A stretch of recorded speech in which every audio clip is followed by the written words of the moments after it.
Hello everyone, welcome to my channel. जैसा कि आप यहाँ देख सकते हैं, मैं बहुत ज़्यादा थकी हुई हूँ और मैं जो भी आगे करने जा रही हूँ वो करने की मेरे पास बिल्कुल हिम्मत नहीं है। ऐसा क्यों हो रहा है, इसका राज वीडियो के एंड में आपको पता चलेगा। कल दिवाली है and this video is all about step by step makeup tutorial for Diwali look और एनी फेस्टिव लुक और any wedding look. So let's dive in. देखो, मैंने अपने सारे मेकअप ब्रशेस कितने अच्छे से धो के रखे हैं इस लुक को क्रिएट करने के लिए। एक पम्प फाउंडेशन लिया है मैंने अपने हाथ में। The foundation is Swiss Beauty air brush finish foundation in the shade 02। For complete review on this product do check out my shorts video. यहाँ पर मैंने पूरे फेस में फाउंडेशन लगा लिया है। जब भी आप फाउंडेशन लगाएं तो नेक एरिया पे लगाना ना भूलें। And if you are going with this particular product that is Swiss Beauty air brush finish foundation, तो आप अपने स्किन टोन से एक शेड ब्राइट लें क्योंकि ये ऑक्सीडाइज होता है। पूरे फेस पे अच्छे से फाउंडेशन लगा लेने के बाद नेक्स्ट स्टेप होता है कॉन्टोरिंग। ये हम इसलिए करते हैं क्योंकि फाउंडेशन लगाने के बाद पूरी स्किन ऐसे फ्लैट हो जाती है और हमारे फेस के नेचुरल शेडोज़ गायब हो जाते हैं। तो इस नेक काम को करने के लिए मैंने पोज का HD फाउंडेशन लिया इन द शेड एस्प्रेसो।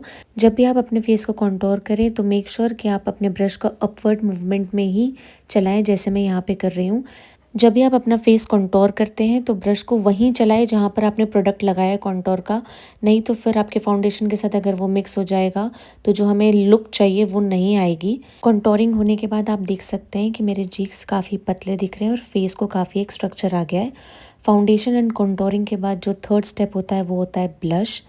ब्लश को हम चीक्स पर, टिप ऑफ द नोज़ पर और चिन पर भी लगाते हैं। यहाँ पर मैं कीरो का ब्लश यूज़ कर रही हूँ। जब भी आप ब्लश लगाते हो तो ब्रश को ऐसे राउंड राउंड करके ब्लेंड करना है ताकि जो आपका कंटोर है, आपका ब्लश है और आपका फाउंडेशन है नीचे, वो सब साथ में अच्छे से ब्लेंड हो जाए और फेस पे सब कुछ ब्लेंडेड दिखे, कुछ भी ऐसे धब्बा धब्बा पैचेस ना दिखे। ब्लश के बाद नेक्स्ट स्टेप है setting the entire base.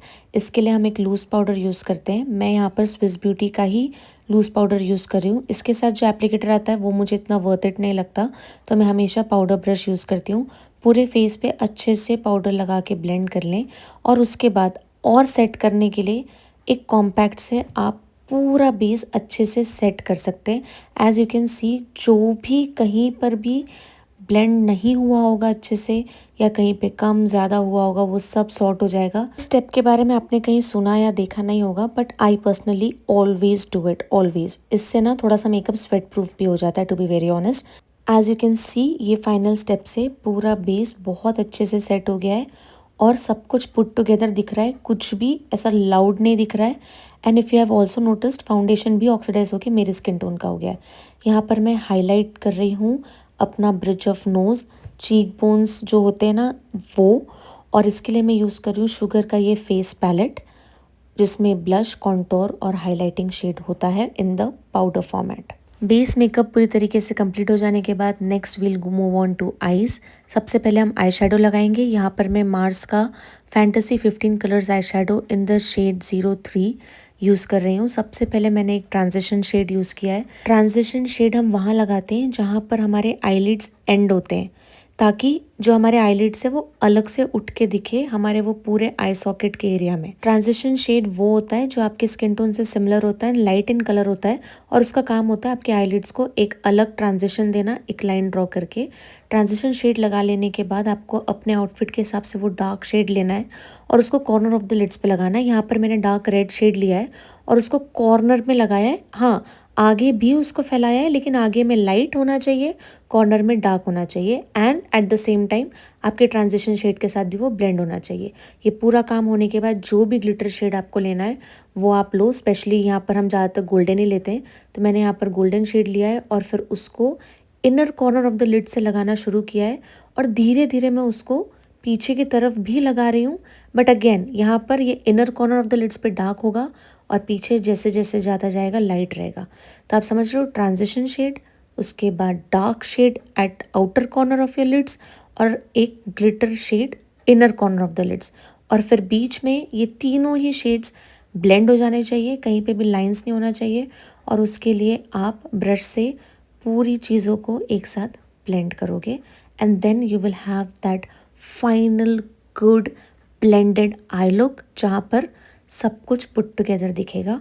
So I am done with that process and as you can see बहुत ही अच्छा लुक आया है। नाउ आई एम थिंकिंग कि क्या लगाना है next, and the next step is eyeliner. Eyeliner मैं ऑफ कैमरा लगाऊंगी बिकॉज उसमें मैं भी उतनी प्रो नहीं हूँ, और जब भी मैं कैमरे में लगाती हूँ तो वो इधर उधर हो जाता है। यहाँ पर मैंने आईलाइनर लगा लिया है और अब मैं लगा रही हूँ काजल।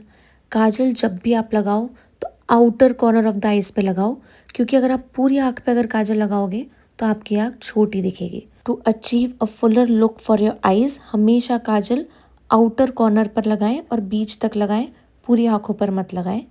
उसके बाद मैंने वही आई शेडो पैलेट से रेड शेड वापस लेकर नीचे में आउटर कॉर्नर में लगाया है, ताकि ये पूरा लुक एक कंप्लीट लुक लगे और सारा ब्रिज हो जाए, वो आई शेडो ऊपर का नीचे के इससे ब्रिज हो जाए।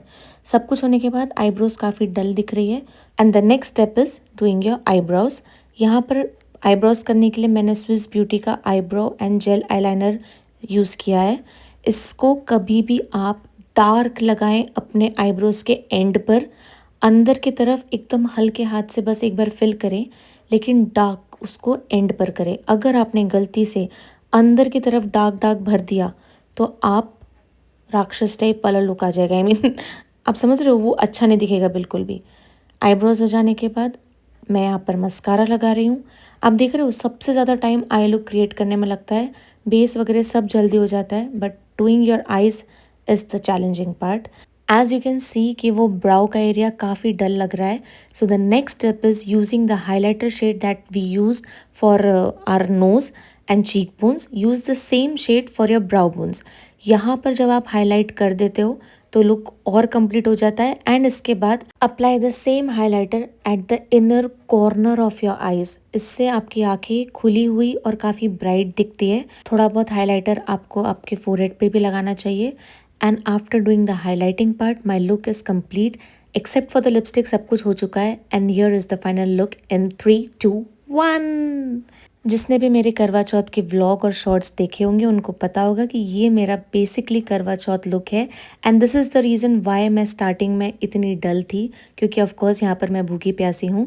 Coming back to the point, lipstick मैंने लगाई है कीरो की lush matte lipstick in the shade red beat, और ये ज्वेलरी सेट भी मैंने अमेजोन से लिया है। And the must take away from here is, यहाँ पर मैंने अपनी शादी के लहंगे का हैवी ब्लाउज पेयर किया है एक प्लेन गोल्डन साड़ी के साथ।